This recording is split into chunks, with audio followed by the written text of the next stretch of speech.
নমস্কার, আমি সুভদ্র আবার এলাম। একটা কথা ছিল যে যুদ্ধ তো চলছে, যুদ্ধ নিয়ে নানান কথা নানানভাবে হবে, পরে বিভিন্ন আলোচনা হবে। তা একটা ছোট অংশ এই সাম্প্রতিক যে পরিস্থিতি, সেই পরিস্থিতির থেকে আমরা কিছু তো শিখি সবসময়ের জন্যে। তা কী কী শিখলাম? শিখলাম যেটা, সেটা হচ্ছে আমরা যারা যুদ্ধ বলছি, আদতে কি এটা যুদ্ধ? মনে হয় না। তার কারণ যে যুদ্ধ হচ্ছে উভয় পক্ষকে আক্রমণ করব, মারামারি, মানে যা ইচ্ছা তাই যুদ্ধে যেটা হয়। কিন্তু মূলত এটা যুদ্ধ নয়, এটা একটা ছোট অপারেশন হয়েছে পেহেলগাঁও কাণ্ডে। সেটা নিয়ে নতুন করে বলার কিছু নেই যে আমরা সন্ত্রাসবাদের বিরুদ্ধে এবং সন্ত্রাসবাদীদের যে ঘাঁটি, অর্থাৎ সন্ত্রাসবাদীদেরকে মৃত্যু দিয়ে সন্ত্রাসবাদের যেখানটাই ঘাঁটি, যেখান থেকে যাদের জন্ম হয়, সেই জায়গাটাকে যদি নষ্ট করে দেওয়া যায়, এটাই ছিল মূল লক্ষ্য। তা সেটা করতে যাওয়ার পরে সেটা সম্পূর্ণভাবে সাকসেস। আমরা দেখলাম গোটা ভারতবাসী হই হই করে আনন্দে মেতে উঠলেন, যেটাই সুযোগ পাকিস্তানকে একবারে শেষ করে দেওয়া, বলতে দ্বিধা নেই। আমিও খানিকটা সেইভাবে আশা করেছিলাম যে পুরো পাকিস্তানটা একেবারে মাটির সাথে মিশিয়ে দিলে ঠিক হবে। তার মধ্যে পড়ে যেটা চিরাচরিত স্বভাব অনুযায়ী পশ্চিমবঙ্গের বসবাসকারী বলবো না, শুধু গোটা ভারতবর্ষ জুড়ে যেখানে যত দেশভক্তি, মানে যাদের অফুরন্ত, যারা দেশ নয় পুরো আন্তর্জাতিক মানের কিছু মানুষ, যারা গোটা ভারতবর্ষের কিছু প্রদেশে তারা একটা সময় রাজত্ব করতেন এবং সর্বশেষ আশ্রয় এখন কেরল ছাড়া কোথাও নেই।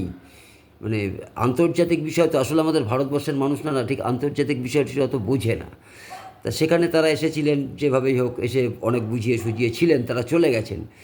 এবার তাদের কিছু লোকের তো স্বভাব তো যায় না, এটা তো স্বাভাবিক নিয়ম।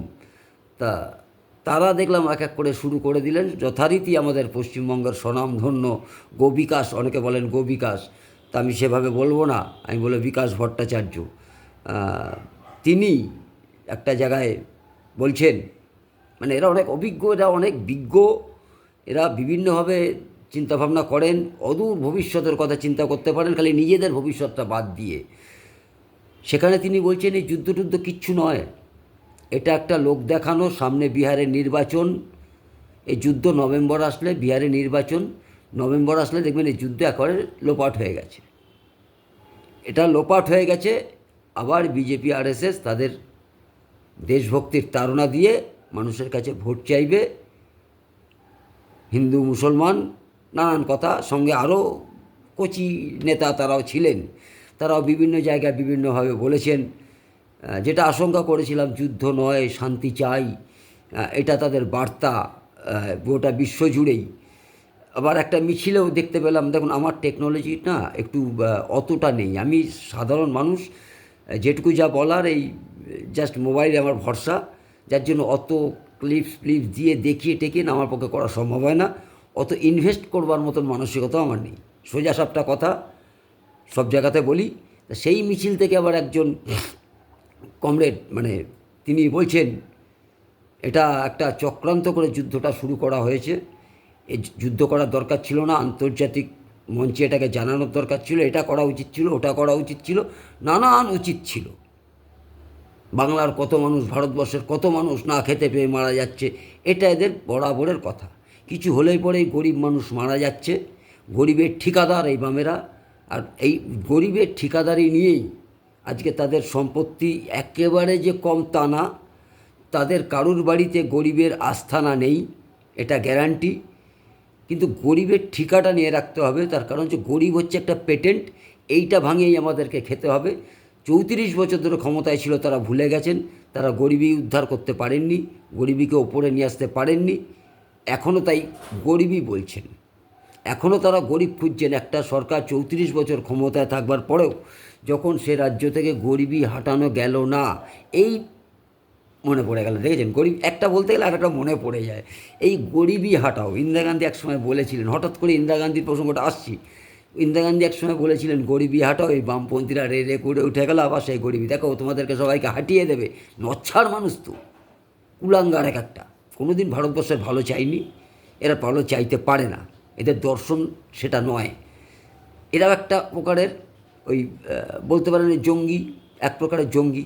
ওরা তো মানুষ মারে, একটা লণ্ডভণ্ড করে দেওয়া, এরা হচ্ছে সামাজিক জঙ্গি, মানে সমাজ ছত্রভঙ্গ করে দাও। এরা এই টাইপের জঙ্গি, এরা হচ্ছে অন্য স্টাইলের, মানে বুদ্ধিদীপ্ত জঙ্গি। হাতে গোলা বারুদ বন্দুক নেই, সেটা নেই। এরাই বলেছিলেন যে ইন্দিরাজির গরিবি হাটাও, মানে গরিবকে তাড়িয়ে দেওয়ার কথা হলো। তা ইন্দিরাজির কথা যেটা বলছি, যাক আসছি পরে। তা এই জায়গাটায় দাঁড়িয়ে যখন যুদ্ধটা শুরু হলো, প্রত্যেকটা একদম মানে খুব মহানন্দ। হঠাৎ করে যুদ্ধটা, আবার যুদ্ধ বলছি না আমি, এই অপারেশনটাকে স্টপ করে দেওয়া একটা বিরতি চাওয়া হলো, এবং সেটা মেনেও নেওয়া হলো। প্রথম অবস্থাতে আমার খুব রাগ হয়েছিল যে কিসের মানামানি, কিসের মানামানি। যে জায়গাটায় আমি আগেও বলেছি যে জায়গায় আমার মাথা যদি একটা টিউমার থাকে, আমি ওই টিউমারটাকে পুরোপুরি অপারেশন করে দিতে হবে, নাহলে একটাই টিউমারের জন্য গোটা বডিটায় বিভিন্ন উপসর্গ দেখা দিতে পারে। ওইটার চিন্তা করতে করতে আমার শরীরের অন্যান্য অঙ্গ প্রত্যঙ্গগুলোর চিন্তা করব না, কাজে সেগুলো পচন ধরতে পারে, অধঃপতন হতে পারে। তা সেই জায়গায় দাঁড়িয়ে ওটা অপারেশনটা দরকার, অপারেশনটা স্টপ হলো, মূল অপারেশন নয়, স্টপ হলো একটা জায়গায় এসে, ব্যাস সঙ্গে সঙ্গে শুরু হয়ে গেল এই তো 56 ইঞ্চি ফুটুস, এই ছিল সেই ছিল, মুখে এত বাতলা দিয়ে কী হবে, ওটা দিয়ে কী হবে। যখন যুদ্ধ হচ্ছে তখন যুদ্ধ নয়, শান্তি চাই, ঠিক আছে বাবা শান্তি চাই, ভুল করে হোক যেভাবে হোক, কী স্ট্র্যাটেজি আমরা জানি না সবাই, আমরা সবাই আন্দাজের উপরে কথা বলছি। যখন এটা স্টপ হলো, মানে এই তো 56 ইঞ্চি ফুটুস, তাহলে কী হবে, এই হবে সেই হবে, অনেক বহু মানুষ ধৈর্য আসলে খুব কম। কি হবে কি না হবে, হয়তো অন্য কোনো স্ট্র্যাটেজি নিয়ে চলছে এটা ভারতবর্ষ। এটা বিশ্বাস রাখি যে নরেন্দ্র মোদী একটা আলাদা টাইপের মানুষ। তিনি কিন্তু জেদি প্রচণ্ড, তিনি বললে সেটা করে থাকেন, হয়তো সরাসরি নয়, ঘুরিয়ে করেন বা কাউকে দিয়ে করান, এটা কিন্তু বাস্তব।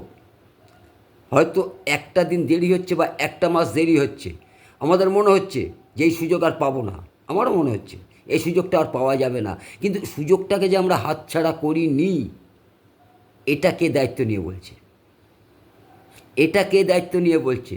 আবার যদি কালকে যে চুক্তিটা হয়েছে মৌখিক, যদি তারা আবার লঙ্ঘন করে বসে, তখন কি চুক্তি লঙ্ঘন হবে না? তখন কি চুপ করে বসে থাকার সময়? সেনা প্রস্তুত, স্বরাষ্ট্রমন্ত্রী প্রস্তুত, প্রতিরক্ষামন্ত্রী প্রস্তুত, স্বরাষ্ট্র সচিব প্রস্তুত, 3 সেনা প্রধান প্রস্তুত, প্রত্যেকে প্রস্তুত, এমনকি ভারতবাসী প্রস্তুত। কাজেই আর নতুন করে ঢাকঢোল পিটিয়ে সবাইকে প্রস্তুতি নেওয়াতে হবে না, এটা গ্যারান্টি। কিন্তু যারা পাচ্ছেন না, খুঁজছেন না, তারা নাই খুঁজে পেতে পারেন, সেটা তাদের দোষ। তারা কিসে আনন্দ পান, কিসে আনন্দ পান না আমাদের জানা নেই, আপনারাও জানেন না। তারা হলেও হাসেন, না হলেও হাসেন, কখনো হলেও কাঁদেন, না হলেও কাঁদেন, এটা একটা ক্যারেক্টার। হালে দেখছি একটা জিনিস, ইন্দিরাজির দরকার ছিল, ইন্দিরাজির দরকার ছিল। আমার খুব ছোট্ট বুদ্ধিতে বলি, পশ্চিমবঙ্গে কংগ্রেসের যে অবস্থান, সেই জায়গায় দাঁড়িয়ে ইন্দিরাজির দরকার ছিল বলার মতন লোক পশ্চিমবঙ্গে খুব সামান্য, খুব নগণ্য শতাংশ। এগুলো জেনারেলি হয় একদম সাধারণ মানুষ। তো পশ্চিমবঙ্গের রাজনৈতিক পরিপ্রেক্ষিত যা, তাতে করে সাধারণ মানুষ বলে আমরা কাউকে, আমি অন্তত মনে করি না। তার কারণ হচ্ছে এখানে প্রত্যেকটা মানুষই কোনো না কোনোভাবে রাজনৈতিক মদতপুষ্ট, রাজনৈতিকের সাথে যুক্ত, হয় প্রত্যক্ষ নয় পরোক্ষ।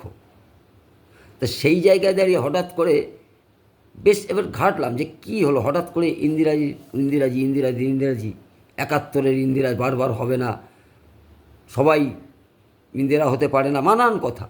কিন্তু ঘটনা তো সবাই ইন্দিরা হতে পারে না। তিনি দেখিয়েছিলেন পাকিস্তানকে কী কী করে 2 টুকরো করা যায়, তিনি কিন্তু যুদ্ধ করেছিলেন না। যুদ্ধটা সরাসরি পাকিস্তানের সাথে সেই অর্থে না, কোনো বিবাদ নিয়ে নয়, বাংলাদেশকে স্বাধীন করবার জন্য একটা স্ট্র্যাটেজি খেলেছিলেন রাশিয়ার মদতে। রাশিয়ার মদত না থাকলে পরে হতো না। ভালো কাজ করেছেন, ভালো কাজ করেছেন। এখন মনে হচ্ছে আবার ভালো কাজ করেননি। আগে একটা শত্রু ছিল, এখন দুটো শত্রু তৈরি হয়েছে, একটা পাকিস্তান, একটা বাংলাদেশ। এটা এখন মনে হচ্ছে, সেই সময় দাঁড়িয়ে ভালো মনে হয়েছিল। তিনি কিন্তু এটা করতে পারেননি। আর এই যে কাশ্মীর সমাধান, পিওকে নরেন্দ্র মোদীকে নিয়ে আসতে হবে, মানুষের আস্থা, এটা মানুষের আস্থা যে পারলে উনিই পারবেন। তার কারণ বিগত যতগুলো সরকার কেন্দ্রে এসেছেন, এই কংগ্রেসি সরকাররা পাকিস্তান অর্থাৎ পিওকে নিয়ে কেউ কোনো কথা বলেননি। কীভাবে ওটা হাতিয়ে আনা যাবে সেটা নিয়ে কেউ কোনো কথা বলেননি। তা সেটা যখন বলেননি, তারা চুপ করে বসে থাকুন, ইনি যা পারলে করবেন, না পারলে করবেন না। আমার দৃঢ় বিশ্বাস ওটা ফিরবে। আজকেই পিওকে আনতে হবে। 93,000 সেনা পাকিস্তানের ভারতবর্ষে কয়েক মাস ধরে তাদের গান্ডে পিণ্ডে গিলিয়েছিলেন ইন্দিরা গান্ধী, তাদের চিকিৎসা পর্যন্ত করিয়েছিলেন। এক কলমের খোঁচায় সেদিনকে নিয়ে আসা যেত, পিওকেটা দিয়ে দাও, তোমার সেনা ছেড়ে দিচ্ছি। হয়নি, পারেননি। জওহরলাল নেহরু থেকে শুরু করে কেউ পারেননি।